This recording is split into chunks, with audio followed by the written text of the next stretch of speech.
देखिए next topic आपका आ रहा है पीटरसन एल्गोरिथम। पीटरसन एल्गोरिथम क्या है कि आपका जो क्रिटिकल सेक्शन का जो सॉल्यूशन था उसमें क्या है कि आपको दो तरीके होते हैं सॉल्व करने के लिए। सपोज आपके पास 10 प्रोसेस हैं, 10 प्रोसेस में से आपको चेक करना है कि कौन सा प्रोसेस क्रिटिकल सेक्शन को यूज़ करेगा। इसको बोलते हैं मल्टीपल प्रोसेस सॉल्यूशन। और एक होता है कि two process solution, two process solution कि आपके पास दो प्रोसेस है, सिर्फ आप 10 के 10 प्रोसेस या 100 नहीं लेंगे, आप दो प्रोसेस में से चेक कर रहे हैं कि इन दो प्रोसेस में से हम क्रिटिकल सेक्शन को कैसे मैनेज करें। आपको सिलेबस में टू प्रोसेस सॉल्यूशन ही पढ़ना है।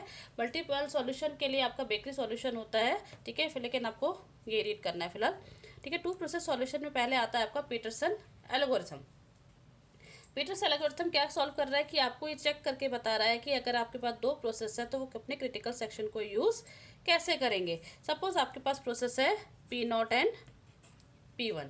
यहाँ पर देखिए क्या क्या यूज़ किया गया है। एक तो मैं ले रही हूँ फ्लैग, ठीक है, एक वेरिएबल लिया है मैंने फ्लैग और एक वेरिएबल लिया है मैंने टर्न। तो फ्लैग की जो वैल्यू है वो या तो ट्रू रहेगी या फिर फॉल्स रहेगी, दो वैल्यू रहेगी। और जो टर्न की वैल्यू है या तो वो 0 रहेगी या फिर 1 रहेगी। ओके, फ्लैग की वैल्यू या तो ट्रू रहेगी या फिर फॉल्स रहेगी, टर्न की वैल्यू भी 0 रहेगी या फिर 1 रहेगी। ओके, अब देखिए P0 को एग्जीक्यूट करना है। P0 ने बोला कि फ्लैग 0 ये ट्रू, यानी कि जिसका भी फ्लैग ट्रू हो गया इसका मतलब it wants to enter into the critical section, ठीक है। जिसका भी फ्लैग ट्रू होगा इसका मतलब उसको क्रिटिकल सेक्शन में आना है। तो देखिए मैंने यहाँ भी ट्रू लिखा है, यहाँ भी ट्रू लिखा है ना, यानी कि प्रोसेस 0 भी एंटर करना चाह रहा है, प्रोसेस 1 भी एंटर करना चाह रहा है। अब कैसे हुआ, अब तो डेडलॉक हो सकता है, तो उसको करने के लिए आपने एक दूसरा वेरिएबल लिया है टर्न। तो जैसे ही आपने इसको बोला कि फ्लैग जो 0 है वो मेरा क्या है, वो ट्रू है, ठीक है। तो टर्न आपका आपने कर दिया 1 कि हाँ इसको आप 1 कर दिए। जैसे अगर इसकी वैल्यू 1 होगी तो दूसरे की वैल्यू ऑटोमेटिकली क्या हो जाएगी, इसको 0 असाइन होनी चाहिए। तो ये बोलेगा कि आपकी टर्न वैल्यू 1 है, यहाँ पे ध्यान दीजिएगा सेमीकोलन है, ठीक है, वाइल के बाद ये कहता है कि टर्न इक्वल टू 1। ये कंडीशन क्या हो गई, ट्रू हो गई। क्या हो गई, ट्रू हो गई, क्योंकि टर्न की वैल्यू क्या है यहाँ पर 1। और वो चेक कर रहा है कि जो फ्लैग 1 है, जो 1 फ्लैग है इसकी वैल्यू भी क्या है, ट्रू है।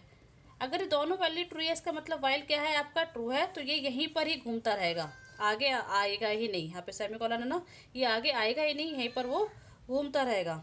ओके, उसके बाद देखिए कि अभी क्या होगा कि जब उसने देखा कि हाँ ये ट्रू है तो ये आपका क्या हो गया, आपका अंदर क्रिटिकल सेक्शन के अंदर जाएगा ही नहीं। तो जैसे ही कभी क्या होगा कि ये अपना फ्लैग की वैल्यू जैसे ही एफ करेगा, जैसे ये एफ करेगा इट मीन्स कि ये क्या हो जाएगा, फॉल्स हो जाएगा।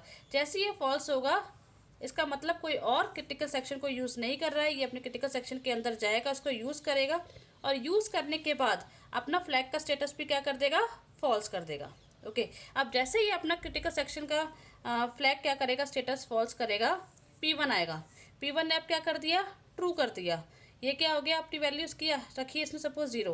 वो कहता है कि अगर मेरी वैल्यू 0 है, ठीक है, और फ्लैग 0 क्या है, ट्रू है, ये ट्रू है आपका और ये क्या है आपका फॉल्स हो गया, क्योंकि फ्लैग 0 की वैल्यू क्या हो चुकी है, अब ट्रू नहीं है, अब क्या है आपकी फॉल्स है।